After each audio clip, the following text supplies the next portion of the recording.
Hey, everybody, welcome to another live episode of Restaurant Success Club.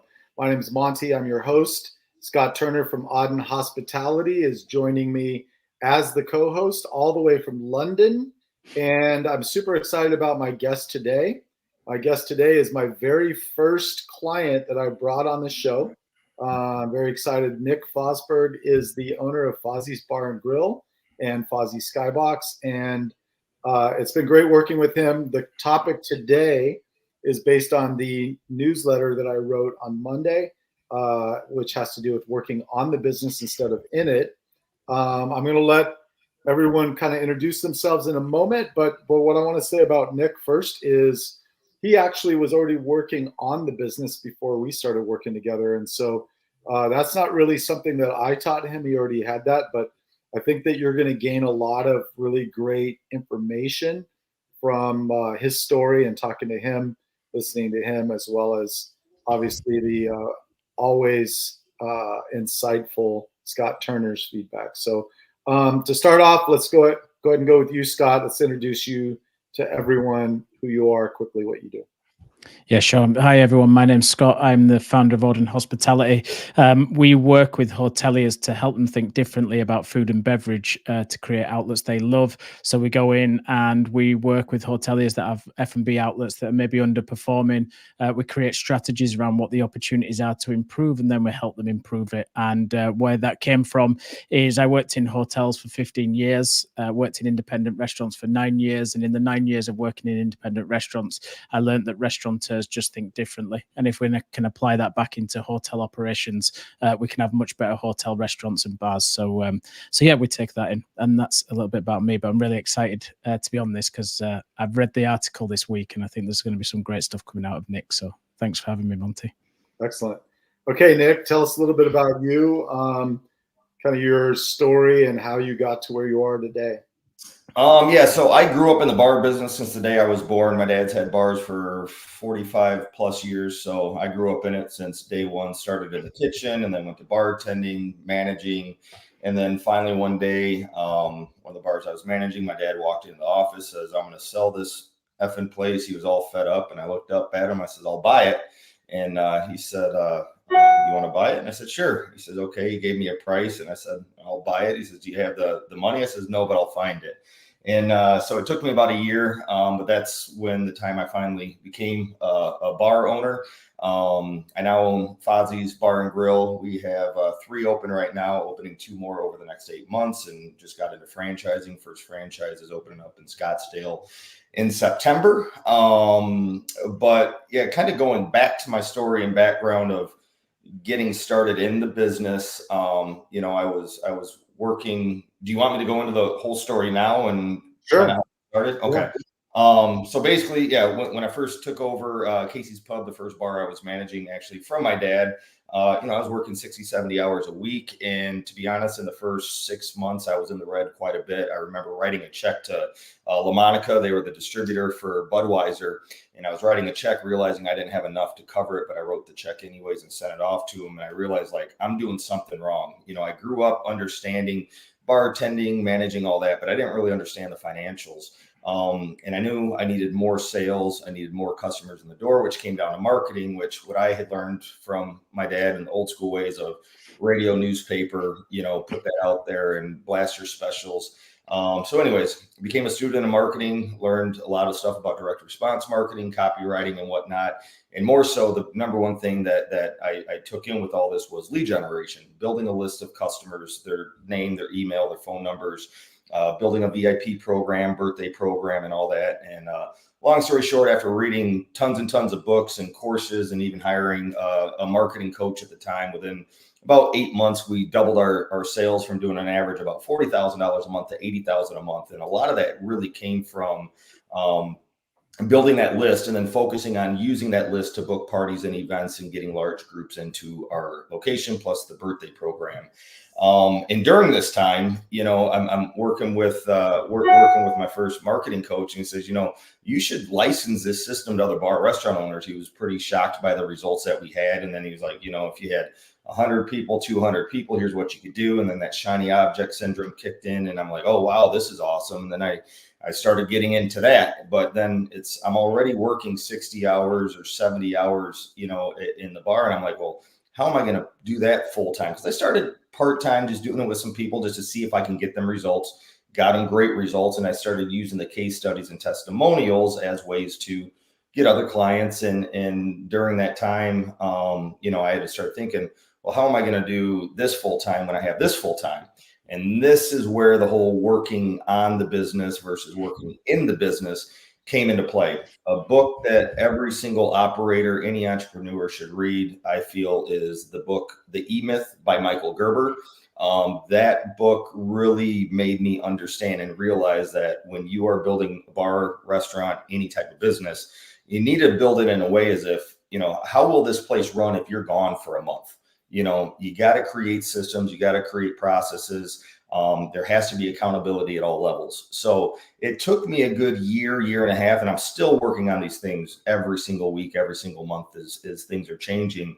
But that book is really what opened me up to get Rodney, who's now actually a business partner of mine, to take over Casey's and run it for me so I could work full time on for the marketing side of things and done for you marketing services that we did.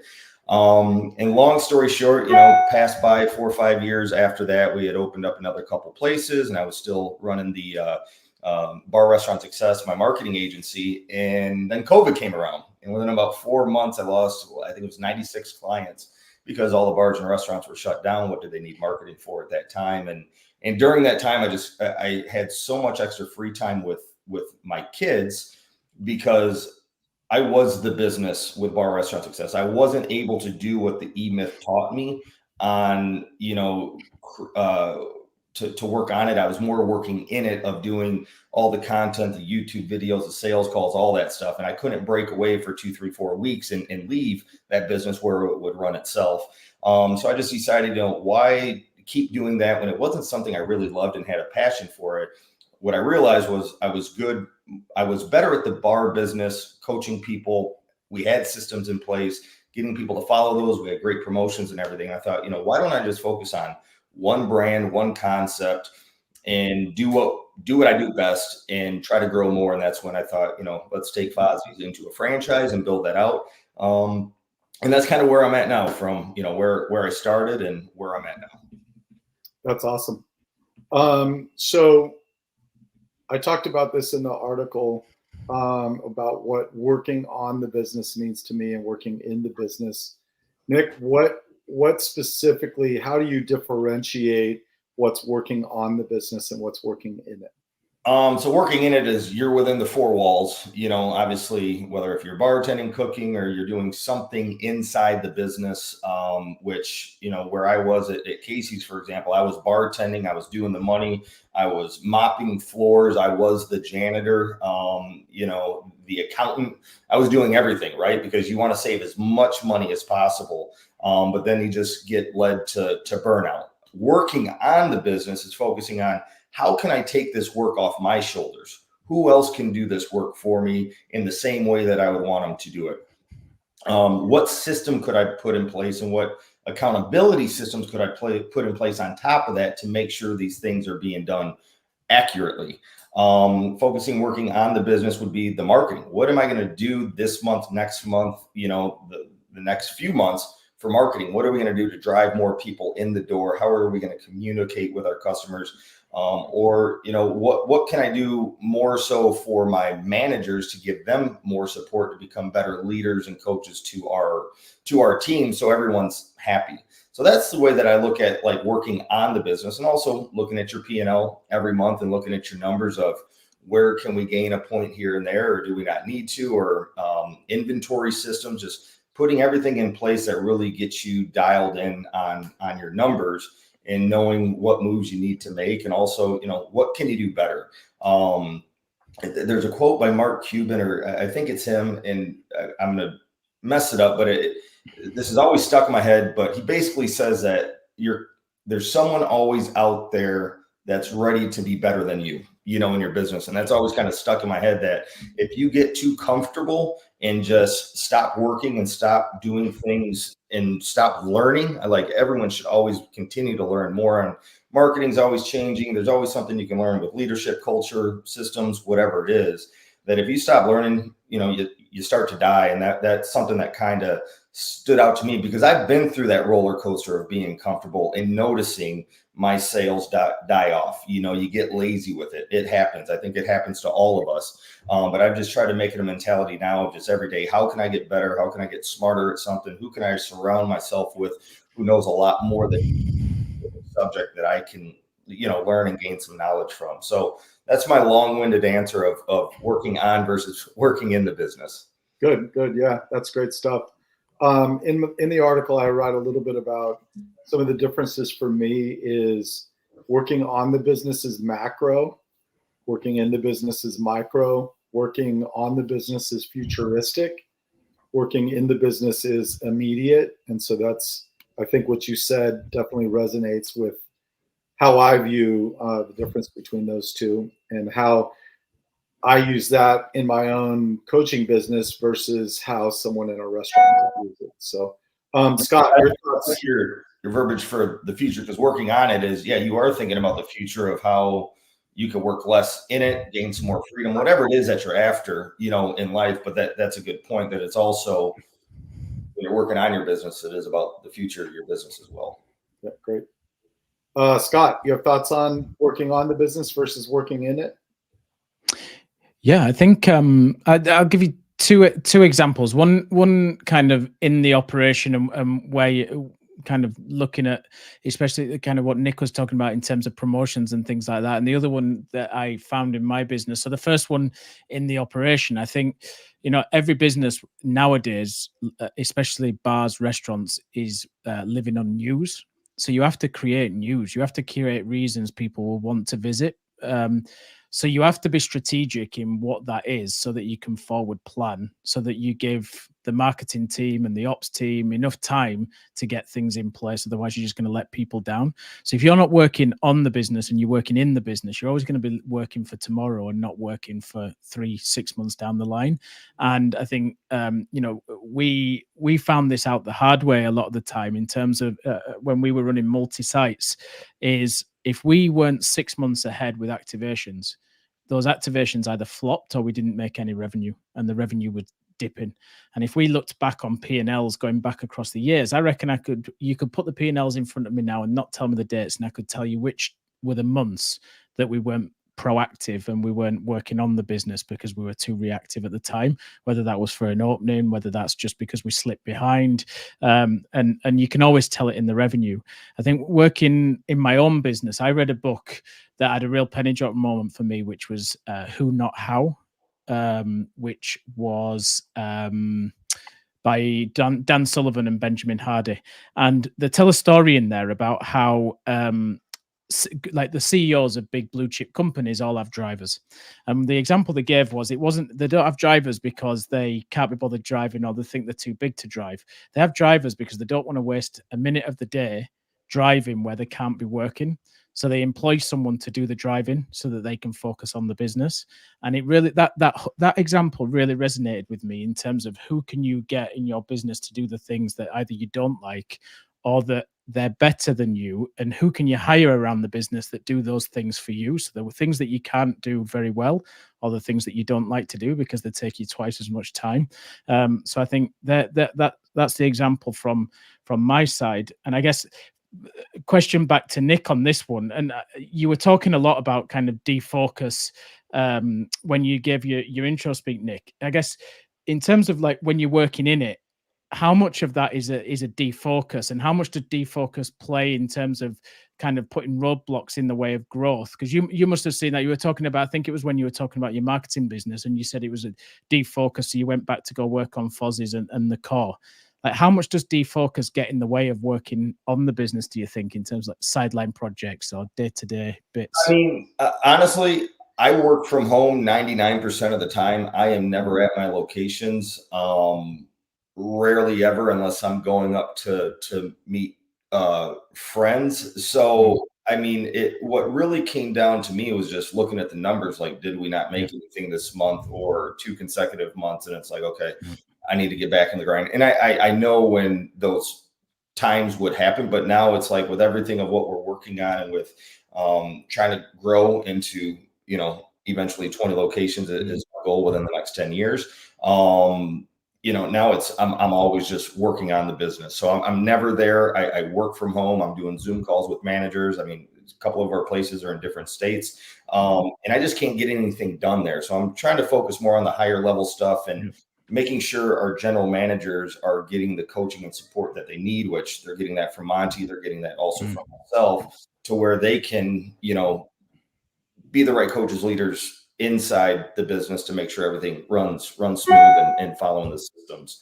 But yeah, what I saw in the past, it was just basically I would notice our numbers and like, okay, we need to get our stuff together, and that would keep me moving. And shout out to you. That is a great book as well that every single bar restaurant owner should read. Any entrepreneur, that also helps you figure out, like, why am I doing this when someone else could do this much better? And whether if it's not someone in-house, working as a bartender, server, or whatever, there's a lot of people online like Upwork. You need graphic designers. You need someone to help you with marketing. There are plenty of other people out there that could be doing that stuff for you than somebody else. Yeah, that's great. For those watching right now, because there's a number of people watching as I look at the LinkedIn live feed, if you have a question for Nick or one of us, or you have a comment to make on the subject of working on the business instead of in it, feel free to comment. I know you're not on the camera, but we do want this to be an interactive conversation. I firmly believe, and part of the whole theme of this podcast is none of us are as smart as all of us. So having someone like Nick on the show, Scott on the show, really enhances this to be far greater than if I were just speaking on my own. But also, we really enjoy the comments and questions that come from people watching this live. So this is your chance to do that now. When this becomes a podcast, obviously we're not answering questions and things because it's already recorded, but feel free to jump in, ask your question, type that in there, and we'll keep it rolling. Nick, you taught me about time crunching. You want to talk a little bit about how you utilize that on the working on the business versus in it? Yes. So I learned this. I had hired a productivity coach, and this goes back to when I owned the first bar and wanted to work full time doing the marketing thing because it was new, shiny object syndrome, as I said earlier. And when I had all these different clients, and then I had 2 different bars, my productivity coach says, we need to get you onto time crunching. So we need to look at your schedule. We started with a Google Calendar, right? And she says, you got your personal life. You also have Casey's Pub. You also have Rural on Tap. That was the name of the other place at the time. And then you have all your clients. She says, we need to break up. And then you also have your life. You have your kids. I like to go to the gym every day, get my workout in. And she said, the first thing you need to focus on is your health and your family. So block off times of when you're going to focus on your health and your family. From the time you wake up in the morning, getting your kids ready, going to the gym, whatever it is, block that off, color code it. And that's going to be, your life stuff of what you do. So that always started in the morning, and then that would kick in at say 5 o'clock, or sometimes 4 o'clock, Fridays, 3 o'clock, on forward. And then I would also figure out, okay, what days or hours of the day am I going to work on Casey's Pub? So then I would put those in. And typically what I did for that when I had the 2 locations is I did all the work for Casey's for the week in, I think it was Monday. And then the next one was Tuesday, where I handled all the marketing and all that kind of stuff. And again, I had managers in there doing the rest of that, but I would do our manager calls or go in, do whatever had to be done at that time. And then for my client work, that was a whole nother section of when I'm going to do those specific things. And I got it down to a point of where it was, when am I going to spend money when am I going to spend time actually doing the content side of things, versus also when am I going to be doing the, the coaching calls, the group calls, and all that type of stuff. So that's where I had learned it all from, and it helped from a productivity coach. Again, anytime I'm struggling with something and I can't figure something out, I'm going to go pay someone who's a hell of a lot smarter than me at that to have them coach me and guide me. Is how do I now teach that to our new general managers that come on?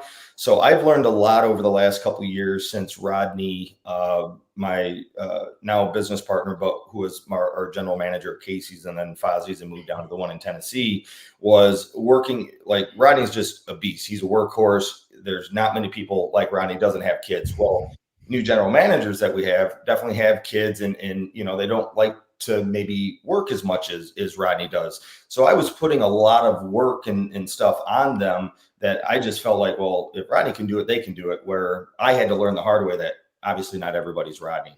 So I started getting into them, or what I noticed was it was just a lot of overwhelm. You're throwing all these different things at people, and it's just like, how do you take someone who's not used to using a calendar, not used to really scheduling their time besides what time is my shift today? Like, they were great at that, but they weren't great at being organized with their time. So I start working with every general manager by starting a blank Google Calendar, and I tell them the first thing I want you to do is figure out your life activities. If you have kids, when are you spending time with your kids, your family? If you work out, put that in. Your health and your life and your family, that is more important than any job in the world. So I want you to doctor that up. And then if our agreement is you're averaging 50 hours a week, or certain shifts, I want you to put those shifts on. If you are working behind the bar, or if you're in the kitchen, or whatever it may be, put your set shifts in that you need to be in there. And then the rest of the time should be whatever is blank. That's where we got to look at admin time of the stuff that we're asking you to do that I don't want them to really do in the four walls, because you can't get stuff done in the office because someone's coming in, opening up the door every 10 minutes. So tell them to do it from home if they can. But if they have kids, hey, go to a Starbucks, wherever else they can. But all that other time is where we now chunk the time of, we use an application called Trello. That's our project management, daily to-dos, weekly to-dos, and all that. So I call it Trello time. I want you to now block off all this extra time is Trello time. And then we look at it to figure out, okay, if you have 15 hours of admin work, Trello time, whatever you want to call it, is that amount of time there with the amount of shifts that we're expecting you to be in there to run in manage within the four walls? And then are you also getting that the amount of time that you need for your kids and your life and your working out and what have you? So that's kind of how we go about time chunking, where I got it from, and then how I do this as a what's the word I'm looking for, as a project, or with managers and general managers to kind of teach them that. Cool. Scott, you use time chunking? I do use time chunking. Yeah, I think I've shared this before. My calendar probably looks very similar to Nick. It's full of colors, and every color means something. Even traveling, I go between sites various times. Even travel has got its own color, and it's just so that when I look at the calendar in my own mind, I feel good about what's going on, because I know when's traveling. I know that I've got enough time between it. I know what's video calls, so I need to be in decent Wi-Fi. I know what's client calls, business development calls. So I'm a big believer in that, Nick. And when I read it on Monte's article this week, it really resonated with me. And I think, do you know what stands out for me, Monte, from what Nick just said, is that it's one thing doing it for yourself. It's another thing embedding it as a culture into your business, particularly where you're starting with look after your family, look after your health, and then let's fix the business. Because doing those first two things first is what's going to solve the bit afterwards, and it's what's going to get people to buy in. And I have huge respect for that, because one of the big things that I suffered when I worked in corporate environments was my family definitely suffered, because I always prioritized work before anything else. And I think that's one of the big things that I flipped. And I think back to the time chunking, I think I've shared this before. Now I put time in with my wife, I put time in with the kids, and I really make sure that it's structured so that I don't fall into the trap of just working, because that's an easy thing I can do. I'm a big believer in it. I think it can really organize people. I think working by colors makes things really simple. Like, the first advice I give to people when I look at P&Ls is put in traffic lights, because people understand traffic lights. They don't understand Excel documents. This is exactly the same thing. Put it in colors. People understand it better, and it just makes it much easier to plan properly as you go Yeah. through. So big respect for that. I remember that conversation. I think we were talking about P&L, how P&Ls need to be looked at differently, and you talked about using red for things that are not good and green for things that are. And if you're close, if you're borderline, using yellow is kind of like, hey, keep a watch on this. Nick, you do a lot of interactive promotional stuff at your restaurant. I've learned a lot from you from the marketing side of the business, which is, what I love about coaching is it's a collaborative thing, and we'll talk about that in a little bit. But I love that when you and I are working together, it's not just me, bringing down the 10 Commandments from Mount Sinai. It's us having conversations and working through things, and you bring so much to the table in this collaboration, especially in the marketing realm, and some of the things you've showed me with time chunking. What can you kind of walk through why you do the marketing the way you do, and how interactive promotions and things like Mexico giveaways and raffles for meat and things like that are really a big interactive part of bringing people into your space and having them, rather than just sitting basically relating to one another, there's this whole energy in your restaurant as these interactive things are happening. Can you kind of walk through, what they are and why you use this as a tool for marketing? Yeah. So when I started Fozzie's, I wanted to imagine, I wanted to be different than every other location in town. And even my past locations, a lot of it was, you come in, you're having your drink or your food, and you hear the touch tunes or radio, whatever, over the sound. And then you got the ESPN and whatever playing on the TVs. And that's about it, and I thought, it's nice, but I want to do something fun, a unique experience. How can I be different than the competition? And not saying that we didn't do promotions and stuff in the past. It's just, I noticed that customers would come to me and say, oh, I really like this specific promotion if we did it. And over time of talking with customers, I realized they want events. They don't want to be bored. They want something fun to do. You can go to 100 other places around us and eat, and that's it. But there's no real, fun experience. Why are people going to Vegas? Because it's full of all kinds of fun, crazy experiences. So that's what I wanted to do going forward with Fozzie. So like on Tuesday, which is pretty common for a lot of places, is doing trivia. But what I've tried to do between certain promotions, in between specific games, is we'll pull three people up on our stage. And if you don't have a stage, you just do it up on an open floor. But we'll do like we'll grab 3 people, and hey, first person to hit a bullseye wins a free drink, or maybe they get a free meal next time they come in.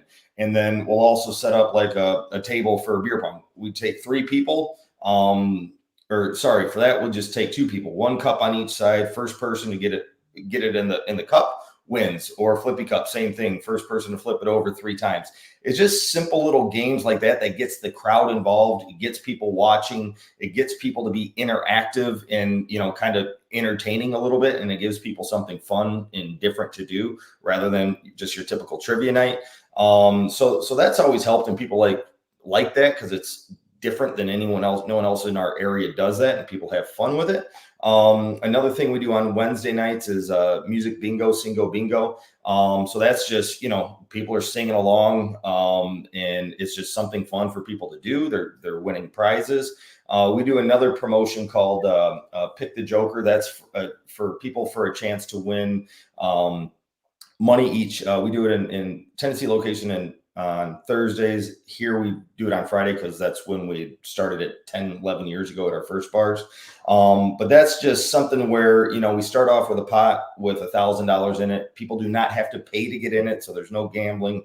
You can do this in any 50 states. But we start off with a pot of $1,000. You could even do it with $1,000 gift card if you don't want to start with $1,000. And then you got a deck of cards. You got 52 cards, and you got 1 joker. So you got a total of 53 cards. We run it for 2 hours. Every 15 minutes, we're pulling a ticket. The way people get tickets is every drink you get a ticket. Every food item, you get 3. If that's illegal in your area, just give everyone a ticket every half hour, however you want to do it. But every 15 minutes, we're pulling a ticket and giving away, maybe it's a free hat, a free shirt, a free drink, just some kind of giveaway. But the very last one at the end at 8 o'clock, that's the Pick the Joker drawing. So we pull a ticket. Now they have a chance to come up and pull from the 53 cards that are up there. Chances are they're not going to pick the Joker the first time. So they go and pull Queen of Hearts. You rip that up. We throw them a $25 gift card. Well, what we do then is the next week we add $100 to the pot. So each week the pot goes up and the odds get better. And that's a promotion that everyone loves because we're doing a drawing every 15 minutes for some kind of prize. We will do those little I like to call them mini games, first person to hit a bullseye or closest to the bullseye. We've even done in Tennessee, they've done musical chairs. So it just depends on, what your crowd and everything is into, but it's something fun, different, unique. And it just creates interactions between customers. Eventually customers who don't know each other, who did some of this stuff together, actually become friends, and you build a relationship with people that way. And then obviously we're doing DJs and live music. And, it's just, I'm just always trying to have something going on. So it's not kind of a boring place to be. Yeah. Summer Chang actually has a question. Summer, hello. Thanks for joining again. I'm gonna pop that on the screen in a minute, but first I want to follow up with you, Nick. I was gonna actually, if you didn't mention Singo, I was gonna mention it because a lot of people do bingo, but the singing aspect to me is really cool. And Scott, I know you're in London, England, and you guys probably get lumped together a lot with the rest of the UK. But, one of the things I love about Ireland, and you can tell me if this is similar in London and England, in Ireland, man, those sing-along songs that they do in Irish pubs are so freaking fun, Yeah. And I think creating that kind of fun environment creates this energy that's awesome. And I love what Nick does. Nick's restaurants are not in, downtown Chicago or some major metropolitan area. They're in communities, and what I love about it is he's really creating a community within the four walls with the interaction back and forth. Do you guys have that? I know they do in Ireland, but do you have a lot of that in England as well? To be honest, it sounds like we need a Fozzies here in London, to be fair, because we don't have anything that cool. We have bits and pieces, but we don't. Yeah, we have bits and pieces, but mainly here it's around pubs, isn't it? And I think I've shared this example before about how more people should run businesses like pubs, because pubs create a reason to go. That you have locals, you have community, they do quiz nights, they've got things going on, sport and all the rest of it. And I think there's a lot to be said for that that goes through. We're getting a lot of social entertainment locations popping up now, so very, I guess, similar in a way where people are getting together and doing activities and doing things. So there's one that's cricket, there's darts, there's one that's Formula One now. What else is there? And you name it, a sport, this is there, and it's just got great kind of vibe. Music's going off, it's got the bar, it's got the food. Exactly what Fozzie was saying. It's kind of bringing Nick was saying, sorry, it's bringing together people to have fun, and the more activities you do, the more likely they're going to stay in the place as well. And then like back to what Nick was saying, by doing something that can roll over, you're bringing them back next week, and the more the pot gets bigger. It's like when people pay the lottery, isn't it? The higher the sum, the more tickets people buy, because the more chance they want to get. So I think it's just a great example of how you embrace the community, give them reasons to come, and people will follow. So yeah, huge kudos. So Michael Tips, he said you guys are hot. I know he's not talking about our looks, or maybe your looks, but not mine. Michael's with Maverick Theory. Scott and I know Michael, and he's created similar, when he's opened restaurants, he's done similar things where he goes outside of downtown areas and really creates, he believes that every community should have a restaurant that executes at the highest level, equal to some of the best restaurants in the metropolitan area. So Michael, thanks for jumping in. I was actually on a call with him just a little while ago. So he's a busy man. The fact that he jumped on here, I appreciate. Okay, the next one is, so Summer has a question a little bit outside of what we're talking about, but it does apply to working on the business. She has two questions. One, how do you keep up with the latest restaurant tech? And what advice would you give to a new small to medium-sized restaurant regarding investment in technology such as POS, self-ordering systems, devices to reduce labor costs without compromising customer interaction? How does technology aid in the collecting data to make data-driven decisions to increase profit margins? So, Nick, this is a great question for you because you utilize a lot of things like Connect Team and Trello and things like that. So I'm going to let you jump on those questions. Yeah. So how do I keep up with the latest restaurant technology? I just stay in, I read different Facebook groups and I read different newsletters and stuff like that. So that's how I stay up to date with that, is just, staying with your industry. What advice would I give to small, medium-sized regarding investment? Sorry, can you throw that question back up there, Monte?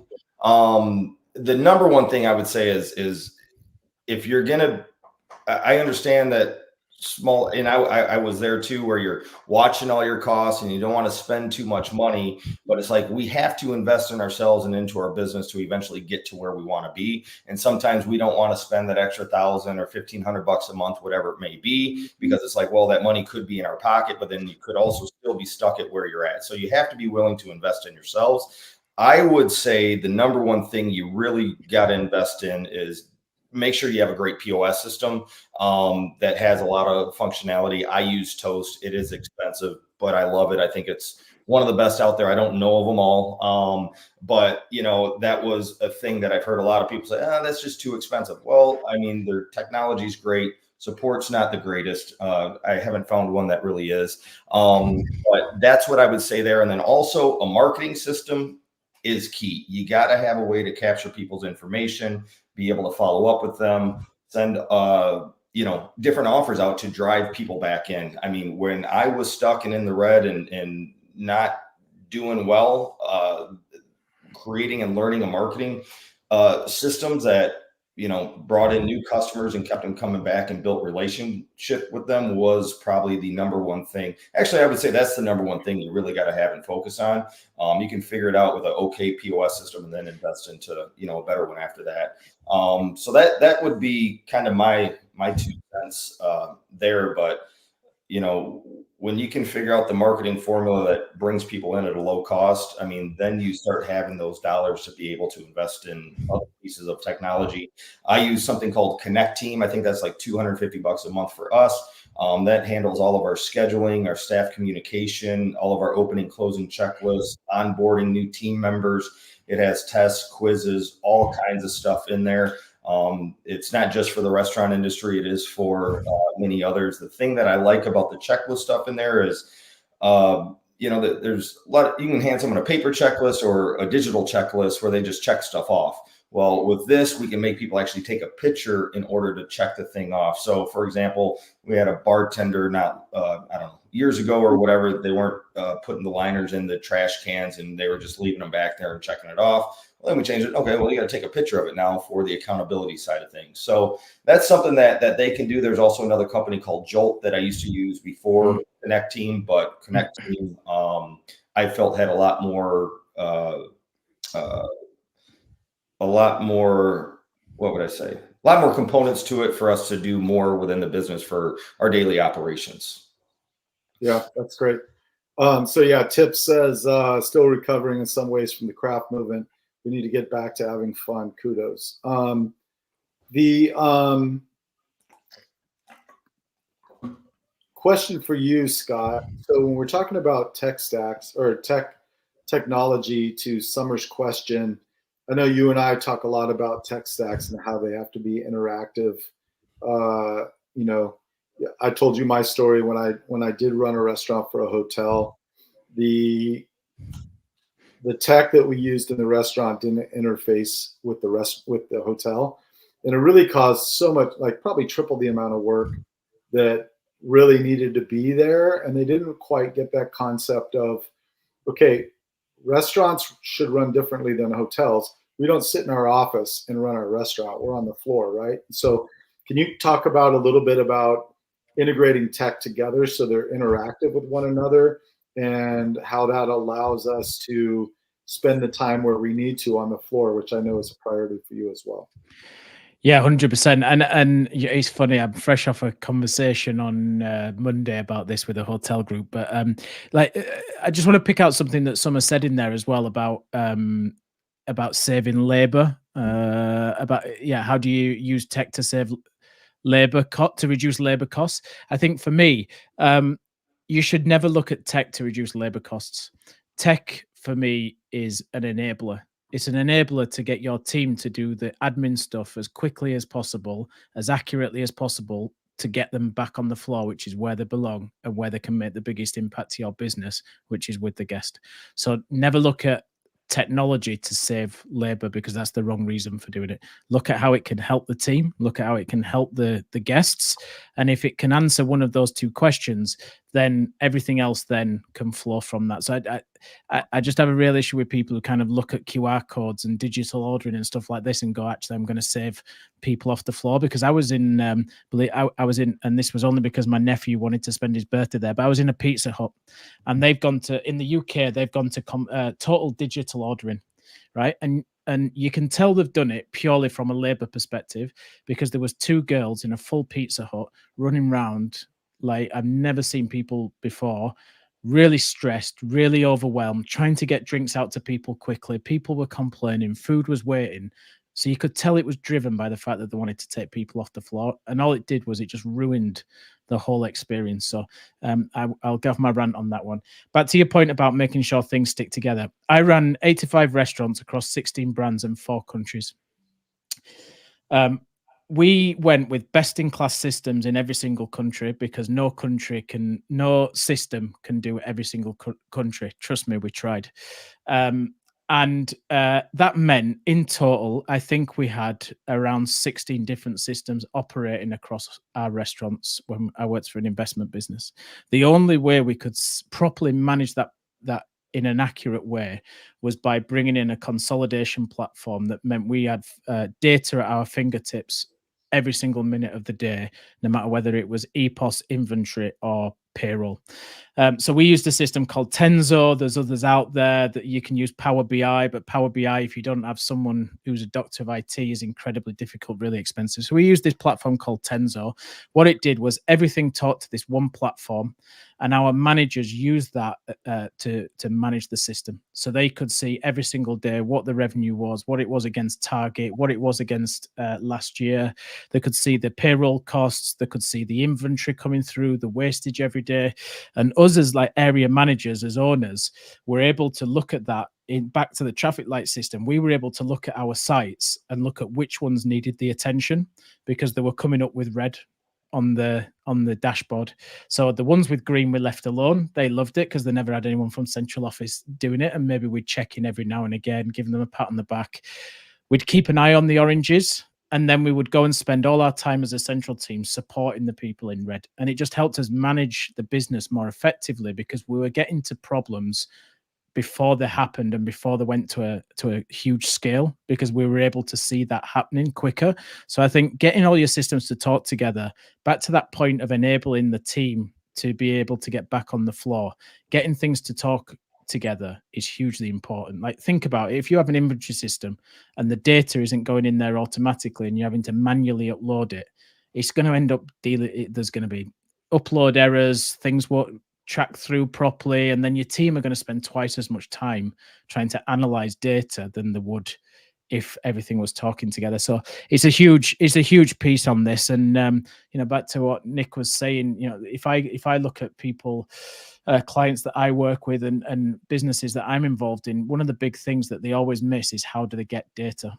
How do they get data from as many people going into their business as possible? And a big shout out to a friend, Adam Foreman. He's got a business called Captive Wi-Fi here in the UK, but he does the US and the Middle East as well. And his system is linked to the Wi-Fi, so every single person that logs on, we get the data. It flows through. flows through into the CRM system. We segment it, and then from there we can start talking to people. We have our 7 rooms data from our reservation system going into a CRM. That's all segmented as well, so that at the end of the month we know exactly who we're talking to. So those and when it comes to kind of email blasts, those people who come for lunch only get talked about lunch, and then there's a little footnote that goes, "We see you haven't been for dinner. Why don't you come for dinner?" And we really target then what those email blasts are. And we send out, for the restaurant that I operate in Covent Garden, we send out about 6 emails a month of different reasons, different styles, different message. And it goes to the people that require it the most. And then we footnote everything else. So we create the same email 6 different ways, essentially, and we send it out to the database. So if you always come for lunch, you're never going to get something that focuses on dinner. That'd end up in a footnote. So it's really important to do that. So for me, I'm with Nick on this. Get data, know who's coming into your business, be able to talk to them and bring them back again and again. Create those amazing promotions like Nick was talking about so that you can talk to them about it. And then when those people come in and they're generating revenue and you're selling stuff, make sure that your team can easily read that data. And remember, people don't always read numbers very well. So try and get it in graphs and dashboards that make sense to your team, not necessarily you who has time to just sit there and dive through Excel spreadsheets. Yeah. So Summer has a good follow-up question, but I have a couple more questions for Nick. So I don't want to have you guys answer this. You answer this briefly, Scott, but Nick and Scott, if you can go back in this thread afterwards. Summer had a follow-up question.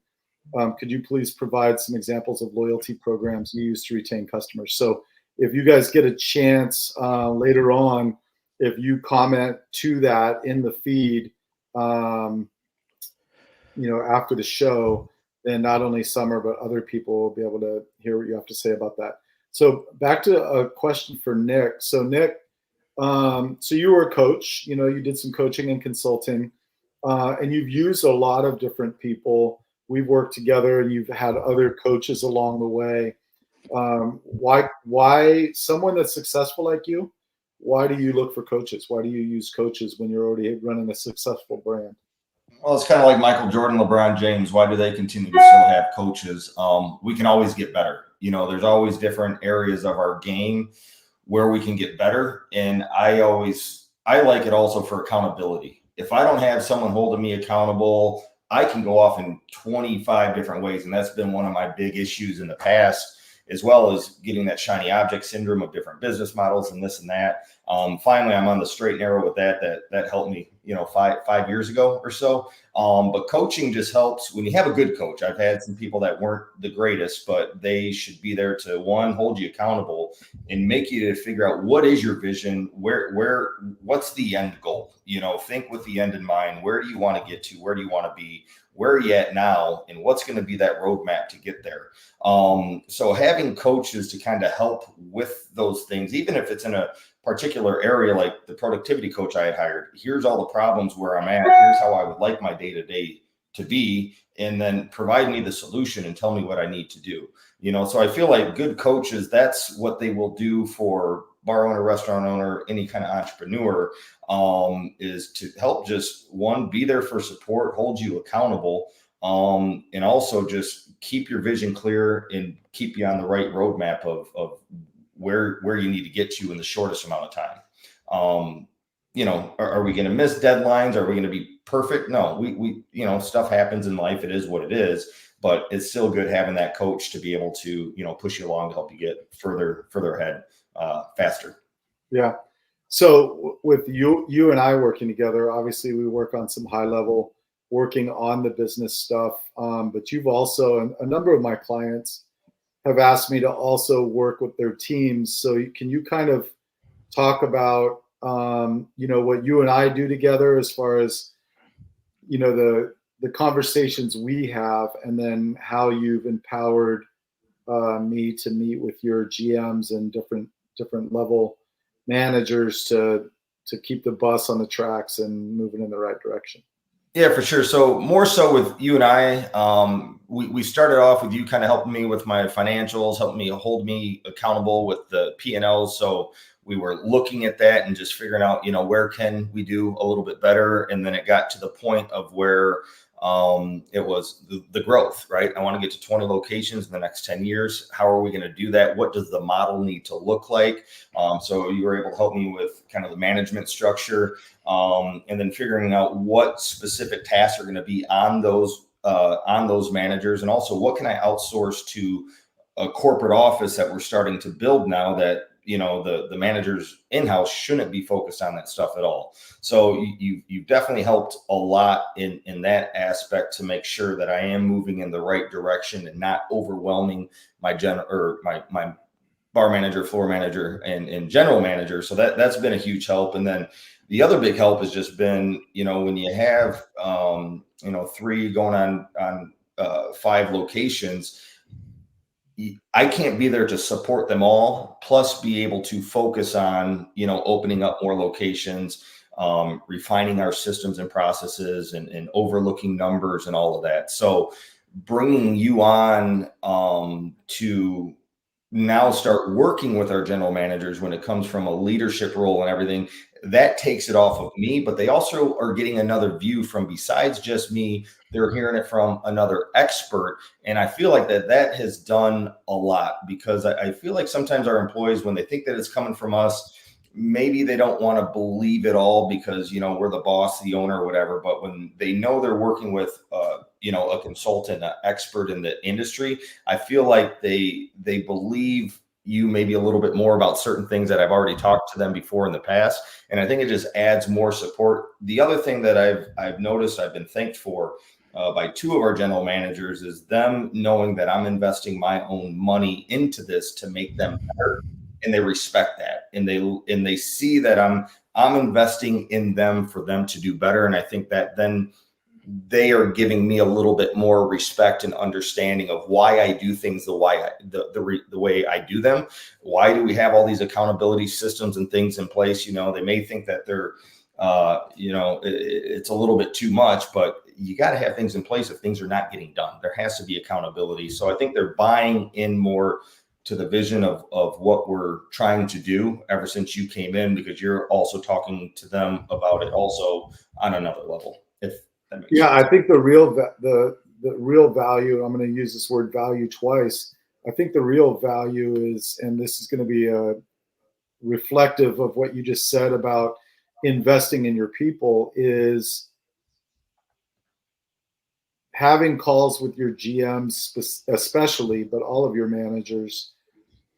They feel more valued because you are investing in them. Yeah. They, a lot of times when we get into the day to day and we're on people about, the financials or a review or something like that, it's easy for the team members to begin to doubt their value in the owner's eyes, but also wonder, is he going to get rid of me? And so when you are investing in your people as you are, and then investing in the tech to be able to take some things off their plate, they're feeling valued and they want to do a better job. There's more loyalty. They're going to stay with you longer, and their productivity level goes up. And I think that, I applaud you for that. My favorite thing about working with you is, and this is true of my clients, is I love the relationship that we've built. We're going on now our 3rd set of 90 days, and just the relationship and the trust and the camaraderie, and when we are in person together, having a drink and just kind of talking about the industry and stuff like that, I think makes me feel good. I value your relationship beyond just being a client.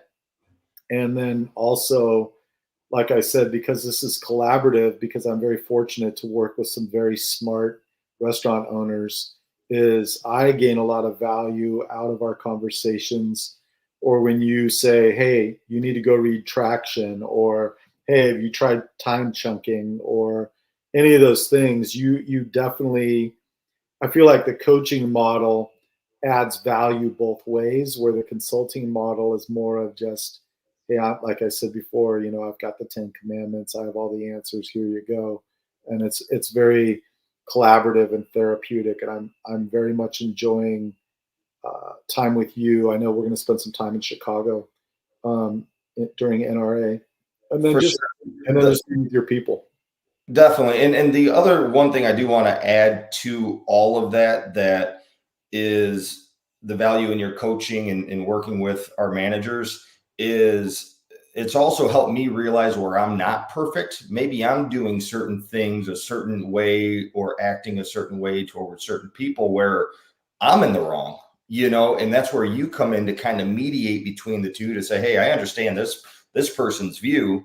I also get your view over here, but you're able to kind of mediate. Not that there's been any big issues, but you've made me realize, Rodney's made me realize some things that, I'm not always right. And so it really helps coach me to be a better leader and also to just be more open-minded to things as well. So you've done a big help with that as well in different areas with working with different people. And so I appreciate that as well. And yeah, the relationship's been great. You don't feel like you're alone. You feel like you got someone to call, you got someone who has your back, and you don't feel like you're left in the dark. And a lot of, I think, bar restaurant owners kind of feel that way sometimes, and they don't have someone else that they can reach out to. So even if you're not paying a coach or consultant, getting in a Facebook group and find a buddy system or something to just talk to each other. It's not easy. It's not hard to do that. A lot of Facebook groups out there or LinkedIn groups or whatever. So yeah, just wanted to add that in there. Cool. I appreciate that. I want to be able to kind of highlight something. This is kind of the last question. There's a number of things that Fozzie's is doing so well, and I've mentioned a couple of them already with the interactive promotions and things like that. But you have a new model. You're looking at growth, and we're looking at different models for growth, whether it's franchise or owned by you, whether it's finance, self-financed, how investor models. We've discussed a lot of them, and you have kind of a new strategy you want to move forward with. Want to kind of share what that looks like? Because I know in the near future, we're going to be aggressively looking for GMs to kind of fit this model. So you want to kind of talk about this new idea you have of growing your business exponentially by attracting, not only developing the people you have, but attracting some top level people that want to come in and take some entrepreneurial, chops in the thing. For sure. So, besides the franchising side of things, and getting into that, and I haven't actively started even marketing for franchisees until we get our first one up and going for 6 months, and things are running smooth for a better proof of concept. But the other idea that I have on this, it stems back from my coaching consulting days, where half of the people that I was working with, it was the owners' managers, and I met some great people, and I realized a lot of them were awesome. We developed relationships, and then a lot of them would kind of say that they hated working for this person, not giving them, anything to grow or any opportunity to grow. All they do is yell at them, this and that. And basically, I would say, well, why don't you just open up your own place? Well, I don't have the money, or fear, what if it doesn't work, or just, something's holding them back. So great people, great managers, general managers who I knew would just crush it. And I thought it would be kind of cool if there was a program out there that if you could finance people, vet people, have a way to bring in general managers, bar managers who have at least 10 plus years of experience, get an application out there of, hey, if you're open to it, we will finance you in the right market. We'll go find the location. You run it for 2 years, 3 years, help you get an SBA loan, even be able to possibly help with the financing of the 10% down through the SBA. And then, or you could easily go to a bank, because now when you go to a bank with at least 2 years of, profitable P&Ls, and they see that you're making money and it's the same person who's been running it is taking it over, you also have a better chance with a small bank to do that. So yeah, the other idea is doing that, because do I want to own 10, 20 of them, just by myself and on all the liquor license, this and that? No, the goal would be to get them up and going, get someone to run them, with them having the opportunity within 2 to 3 years to be able to buy out. But when I would do the buyout, it would still be a Fozzie's, and we would sell it as a franchise, where they would still follow the same systems, promotions, still have all the coaching support, admin team, corporate office in place to help them, so they could really just focus on those 4 walls and take care of what's going on inside the business. But I know there's a point in everybody's lives where they don't want to be working in the business anymore. So I want to get them to a point where they can have 3 to 5 of their own locations, be able to work from home. They have general managers that are running the business for them. So that's kind of my big vision. I want to be able to take people and help them have a better life and be able to get them from not having to work in the business. If you only have one location, though, you have to work in the business these days in order to support your family and everything that's going on. But to get people to that point to go open a second and a third is kind of scary. Like, how am I even going to do that? But, it's a whole mindset shift to say, yes, I am going to make less on this location. I am going to have to pay 75, 85, whatever grand it is a year to this other person to run it for me. But we're going to go open this place and potentially make, 400, 500 a year on top of it. So it's a big mindset shift, but that's where I would like to get, and to help people make a big difference in their lives and be able to finance it for the right people. Yeah. And what I love about this model is so you're kind of paraphrase, you're going to bring in a GM to run your restaurant, and they're going to kind of prove themselves. And then after a couple of years, when there's a proven track record, and a lot of the work has been fleshed out, and it's up and running and successful, where you can then say, hey, I want to give you the opportunity to own your own restaurant. So I'd like to flip this into more of a franchise model, where you are not just the GM, you're the managing partner. And now you're going to either, I'll help you get the SBA loan, or there could be some potential owner financing, but I'm going to help you buy the restaurant from me. And then it'll turn into a franchise model where I'm just getting the franchise fee. That's an interesting way of doing things, because you are taking a lot of the profit and giving it back to the individual. I think a lot of people would say, why do I want to give someone else my business? I've started it, I've invested in it, it's up and running, it's making me great money. Why would I turn that over? So do you want to kind of talk about, your mindset behind why you would give up so much profit? Yeah, because I make good enough money right now, and I don't need to, and I'll still do well with 5% royalty with what we're getting with franchising. So I'm okay with that. I couldn't imagine having 30 places that I own, because honestly, if I did that, I think there'd be way too many problems in the future. And you want people to feel like they have ownership in that business. You want them to run it like it is their own. And if these are all in different states and something's, someone is on the hook to take care of those problems when they happen.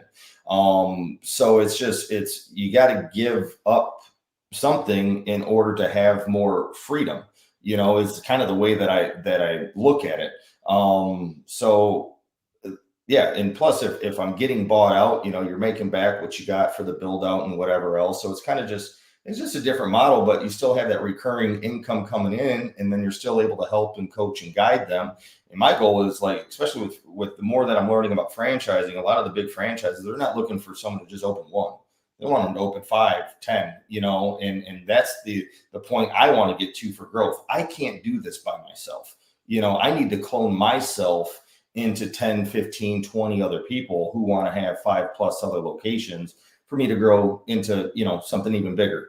So that's, I guess that's where my mindset's at with it. It's you can't be greedy when I first got into this business, I need to make all the money. You know, I got to cut payroll and got to, you know, watch every cost and pay everyone minimum wage. Well, you end up working like a dog that way. And so you learn the hard way, but as you grow, you have to invest in other people. You have to give up some profits so other people are happy. Otherwise, you're not happy. You're not going to be happy because everything's going to fall on you. Yeah, I love that. I love the mindset of giving other people the opportunity that you've gotten, right? You've built something and it was a lot of hard work, and not everyone can do that. Not everyone can not only work hard, but somehow attract the money to be able to open their own place, and not everyone can take a risk, you know? And so I love that you're basically kind of creating a level playing field for people to be able, that are excellent at operating, to be able to own their own restaurant. So that's the first thing. And then as you were talking, it reminds me of what, you know, JP Morgan said, who's one of the, you know, smartest guys in the ever, and one of the wealthiest. He said, you know, I'd rather have a penny of 100 people's efforts than $1 of my own. And I think that fits with that model that you're trying to do. And I feel like that's going to increase the exponential growth strategy, because you're going to be able to do way more than if you were just doing these on your own and trying to keep them. Scott, you have any final thoughts or questions regarding that? No, we spoke off air, didn't we, about it? I worked in the investment business that did a lot of work with Chick-fil-A, with a guy who'd worked with Chick-fil-A, David Salyers, who they obviously have the famous owner operator model. And I think definitely, you know, as part of that, we spent a lot of time with some owner operators, and it definitely makes people think of it like their own business, because it is their own business. And I think you just get much more buy-in because of it. So you know, again, I've said it a few times in this, but huge kudos. I've really enjoyed listening to Nick and what he's doing, because there's not a lot of operators out there who thinking so forward and strategic as he is. And yeah, I think best of luck. I'm going to share that video with Nick, and I'd love to see how it goes as it rolls out, because I think it's a great idea, and using his platform to help give other people an opportunity is definitely something that should get a pat on the back. Appreciate it. Nick, how can people get a hold of you, follow you, follow Fozzie, see what they're up to? Yeah, if you want to check out our main website, nick@fozzies.net. My email, nick@fozzies.net as well. So if you have any questions, anything, want to reach out, best way to email, again, nick@fozzies.net, or just fozzies.net is our website. So last one thing I want to say, you brought up the book Traction, which I had told you about. I think that's another fabulous book that every bar, restaurant owner, entrepreneur needs to read, because that's another thing that really helped me get into dialing in systems for franchising and growing into more locations. So Gino Wickman, Traction, great book. Cool. Awesome. Scott, how can the people follow you, get a hold of you, reach out? Yeah, jump onto LinkedIn. You'll find me there, or Odin Hospitality on LinkedIn as well. So yeah, that's the best place to find me. I'm on there every day. So yeah, thanks for having me on. I've really enjoyed it. I really enjoyed listening to you, Nick. I think there's so many amazing takeaways people can take from this. So yeah, I hope people get in touch with you if they have any more questions, because it was really enjoyable. Yeah, you as well. Thank you, and thank you, Monte. Yeah. Everyone, thank you for watching. If you're watching live, thank you. Thank you for comments. If you're watching this later, feel free to comment. We do go back and try to answer any comments or questions after this is over. Every Thursday, we are live here on Restaurant Success Club. Also, if you want to see or listen to the podcast version, these episodes also get put out on Apple and Spotify podcasts. So until next week, thank you so much. Nick, thank you so much for coming on the show. Scott, you as well. We'll see you next week. Awesome. Thanks, guys.